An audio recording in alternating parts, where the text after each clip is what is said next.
यहां पर आप बहुत ज्यादा आशा मत करिए किसी से, आशा ही करनी है तो राधा पार्थ सारथी से करिए, वही एक आशा की किरण है। और आशा ही करनी है तो भक्तों का संग करिए, भक्त आपको धोखा नहीं देंगे अगर वो वास्तव में भक्त है तो। भक्तों के साथ संबंध बनाइए जो कृष्ण भावना भावित है। तो इसलिए ये बड़ा ही भयावह संसार है। इसलिए यहां पर एक तरह से क्या है, एक दूसरे को यूज किया जा रहा है, एक दूसरे को मिसयूज किया जा रहा है, एक दूसरे का शोषण किया जा रहा है। मैं इससे क्या आउटपुट निकालूं, ये मेरे से क्या आउटपुट निकालेगा, इससे मेरे को क्या फायदा है, मुझसे इसको क्या फायदा है। सारा बिजनेस ट्रांसैक्शन हो रहा है और कुछ नहीं हो रहा। पूरा जीवन ही ऐसा है नहीं। इसलिए लड़का जो है सोचता रहता है पिता वृद्ध हो रहे हैं, अच्छा धीरे धीरे बिजनेस मेरे हाथ में आएगा, लालच बढ़ता रहता है, अंदर से हम बढ़ता रहता है लालच। और शादी होने के बाद तो बस इतने डिफरेंसेस आ जाते हैं कि बस पूछिए मत। औरंगजेब की तो कहानी आप जानते हैं, कैसे उन्होंने क्या किया, अपने पिता को जो है आगरा के जेल में डाल दिया और अपने भाइयों को मार दिया। जहांगीर को, शाहजहां जिनको कहते थे, औरंगजेब ने। तो औरंगजेब ने क्या किया, अपने पिता को जेल में डाला और बाकी भाई थे, जितने भी भाई थे सबको मार दिया। तो ये तो चला आ रहा है, ये जो है सैकड़ों साल से, जब से संसार बना है कुछ ना कुछ चल रहा है। और तो और ऐसा नहीं, महाभारत में भी तो ऐसा ही हो रहा है। महाभारत में पांडवों और कौरवों के बीच में युद्ध हुआ है और धृतराष्ट्र जो अपने पुत्रों से बड़े आसक्त थे, और धृतराष्ट्र प्रश्न क्या पूछ रहे, देखिए संजय से क्या पूछ रहे, धर्म क्षेत्रे कुरुक्षेत्रे समवेता युजुत्सवः मामकः पांडवाश्चैव किम अकुर्वत संजय। मेरे और पांडवों के पुत्र ने क्या किया धर्म क्षेत्र कुरुक्षेत्र में। आपको पता है धर्म क्षेत्र है, कुरुक्षेत्र है, फिर भी ये प्रश्न क्यों पूछ रहे हो।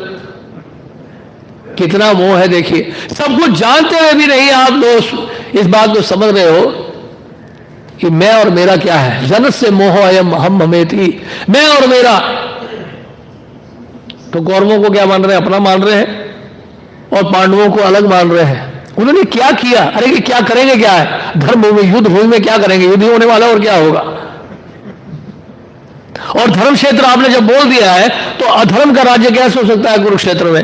अधर्म की स्थापना कैसे होगी जब आपने धर्म क्षेत्र बोल दिया है। सब कुछ आप जानते हैं, जानते हुए भी आप नहीं पहचानते हैं कैसे इंसान है।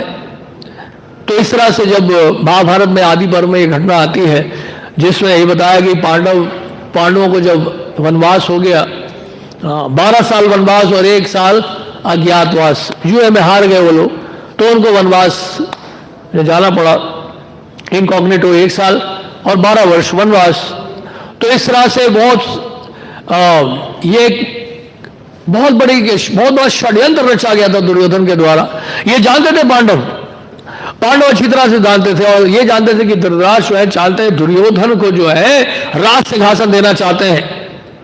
तो दुर्योधन ने इसलिए तो ये बोला कि बस, दुर्योधन ने क्या बोला, 5 गांव तो दूर की बात है, सुई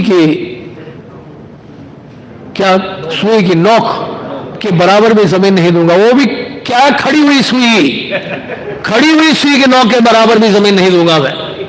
लेटी हुई सुई में थोड़ा जमीन एक्स्ट्रा मिल सकता है, एक खड़ी हुई सुई की नोक के बराबर भी जो है जमीन नहीं दूंगा। इतना दुष्ट था वो, कली का साक्षात स्वरूप दुर्योधन। और ये सब निकलने वाले थे। युधिष्ठिर महाराज के बाद सभी ब्राह्मण आ गए, और सभी ब्राह्मणों ने आकर जो है उन्होंने कहा कि महाराज ये अच्छा नहीं हो रहा है, आपके साथ अन्याय हुआ है, हम इस अन्याय को सहन नहीं कर सकते, हम विरोध करेंगे। ब्राह्मणों की बात बहुत शक्ति रहती थी और प्रजा भी साथ में थी, तो क्या कर सकते थे, महाराज युधिष्ठिर प्रजा को अपने साथ ले लेते, ब्राह्मणों को अपने साथ ले लेते, और सेना भी उनके साथ अपने साथ आ जाती। सिर्फ उनको बोलना ही था, बस बातचीत ही करनी थी। बड़े आसानी से दुर्योधन को उतारा जा सकता सिंहासन से। लेकिन युधिष्ठिर महाराज का देखिए क्या कहना है, सुनिए क्या उनके शब्द हैं, सोच के देखिए, आप हैरान हो जाएंगे। इसलिए भगवान के जो भक्त होते हैं कितने सद्गुण होते हैं उनमें, सोच के देखिए। इतना अन्याय उनके साथ कहा किया जा रहा है, उसके बावजूद भी उनका विचार देखिए कितना शुद्ध है युधिष्ठिर महाराज का। युधिष्ठिर महाराज कहते हैं, उनके शब्द हैं, बंधुओं, राजा धृतराष्ट्र हमारे, महाराज धृतराष्ट्र हमारे माननीय पिता गुरु और श्रेष्ठ पुरुष हैं।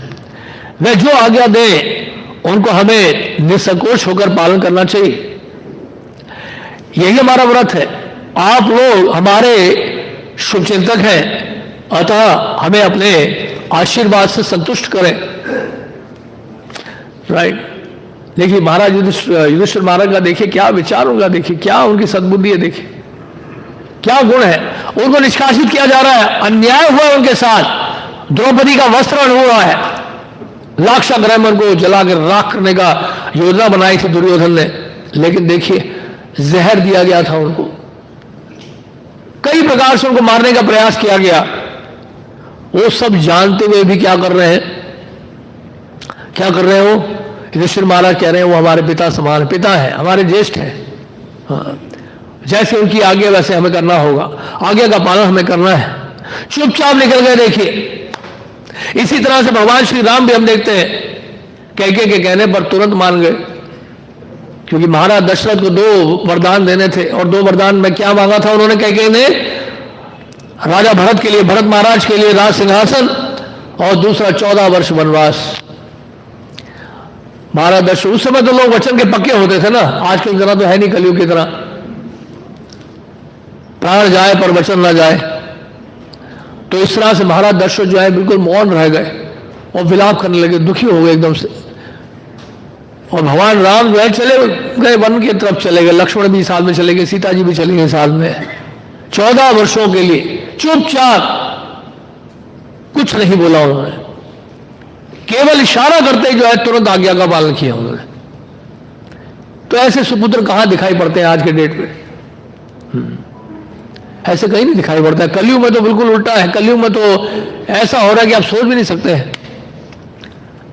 तो इस तरह से जो है, लेकिन फिर अब देखिए क्या है, जब पांडवों की विजय हो गई, महाभारत का युद्ध समाप्त हो गया, युधिष्ठिर महाराज जब वापस आए, अब देखिए युधिष्ठिर महाराज का और बड़ापन देखिए, आप उनकी महानता देखिए। युधिष्ठिर महाराज जब वापस आए, जानते हैं धृतराष्ट्र के पास प्रातःकाल उठ के नहा धोकर सबसे पहले धृतराष्ट्र के पास जाते थे, उनके चरण छूते थे, उनसे आशीर्वाद मांगते थे। धृतराष्ट्र से जाकर आशीर्वाद मांगते थे, रोज युधिष्ठिर महाराज जाकर उनके चरण छूते थे। ये युद्ध होने की बात है। इतना दुर्व्यवहार हुआ उनके साथ, इतना दुराचार हुआ, लेकिन उसके बावजूद भी युधिष्ठिर महाराज के चरण छूते, धृतराष्ट्र के चरण छूते युधिष्ठिर महाराज रोज। अजात शत्रु शांता साधु साधु भूषण, साधु का आभूषण यही है, वो किसी को शत्रु नहीं बनाता है। तो देखिए ये इस तरह से कई सारी शिक्षाएं हमें शास्त्रों में मिलती है। तो शास्त्रों में भी ऐसे दिखाया गया है, महाभारत में भी यही वर्णन आ रहा है कि रिश्तेदारों के बीच में झगड़ा हो गया, आपस में सगे संबंधियों में झगड़ा हो गया, राज्य के लिए, संपत्ति के लिए। तो संपत्ति के लिए, राज्य के लिए, धन के लिए लोग झगड़ा करते हैं, रिश्तेदारों में झगड़ा हो जाता है, डिस्प्यूट्स हो जाते हैं, प्रॉपर्टी के डिस्प्यूट्स हो जाते हैं। नहीं, कोर्ट केसेस कितने सालों तक चलता रहता है। आप जाइए कोर्ट केसेस, बड़ा इंडस्ट्री, सबसे बड़े इंडस्ट्रिस्ट भारत के, उनके परिवार में झगड़ा हो गया, किसी संत ने आके उनको समझाया तब भी नहीं माने। नहीं, 2 भाइयों के बीच में झगड़ा हो गया, करोड़ों खरबों रुपया पैसा है, लेकिन क्या है, आपस में एक साथ मिलकर नहीं रह सकते, एक छत के नीचे नहीं रह सकते। तो ये हालत पिता के जाने के बाद, पिता जब तक थे तो दोनों साथ में थे, जैसे ही पिता की मृत्यु हुई दोनों ने आपस में झगड़ा करना शुरू कर दिया। माता बेचारी बहुत परेशान हो गई, एक संत को बुलाया समझाने के लिए, लेकिन फिर भी दोनों नहीं माने, बंटवारा हो गया। तो आप लोग कितने भाग्यशाली हैं जो भक्ति में लगे हैं, कृष्ण भावना भावित हो रहे हैं। अगर भक्ति में ना लगे होते तो अभी माया के डंडे पड़ रहे होते आप सबको भी, और शोषण हो रहा होता आपका भी। हाँ, इसलिए शोषण से बचाया श्रील प्रभुपाद जी ने। पूरा संसार आपका शोषण कर रहा है, लेकिन श्रील प्रभुपाद जी हमारा पोषण कर रहे हैं। आप सबको कृष्ण भावना भावित बनाकर, इसलिए हमारे शास्त्रों में लिखा है, भागवत में लिखा है, गुरु न सस्या स्वजनो न सस्याल, पिता न सस्या जननी न सस्याल, देवम न तस्या न पतिश्च सस्याल, न मोचे यह समुपेत मृत्युम। इसलिए क्या नहीं बनो, गुरु नहीं बनो, स्वजन नहीं बनो, किसी का रिश्तेदार मत बनो, पिता मत बनो, माता मत बनो, देवता मत बनो, किसी का पति ना बनो। अगर आप अपने आश्रयजनों को कृष्ण भावना भावित नहीं बना सकते हैं, भगवान के धाम अगर लेके नहीं जा सकते तो शास्त्र कितने स्पष्ट देखिए, ये श्रीमद् भागवत जो है कोई समझौता नहीं करता है।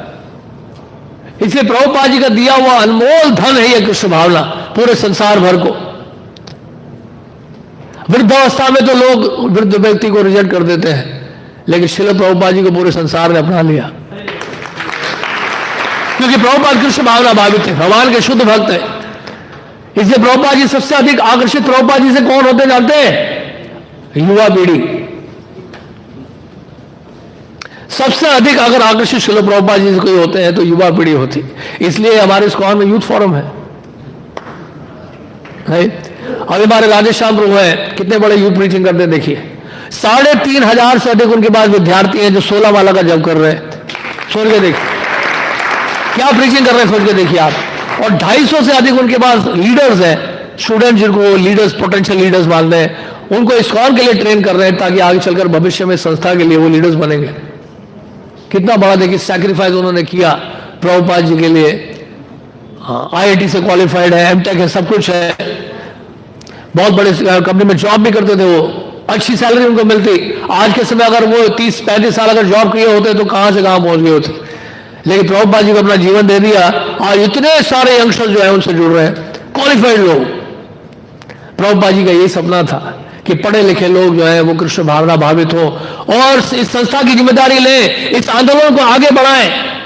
अगर इस आंदोलन को आगे बढ़ाने में अपना अगर आप प्रयास लगाए रखेंगे और कृष्ण भावना भावित रहेंगे तो जानते हैं क्या होगा, आप कभी बूढ़े नहीं होंगे। कृष्ण भावना भावित व्यक्ति जो है कभी बूढ़ा नहीं होता है, वो हमेशा यंग रहता है, क्योंकि उसकी चेतना यंग रहती है, क्योंकि वो कृष्ण भावना भावित है। और कृष्ण कभी बूढ़े नहीं होते हैं, इसलिए कृष्ण के भक्त भी कभी बूढ़े नहीं होते हैं।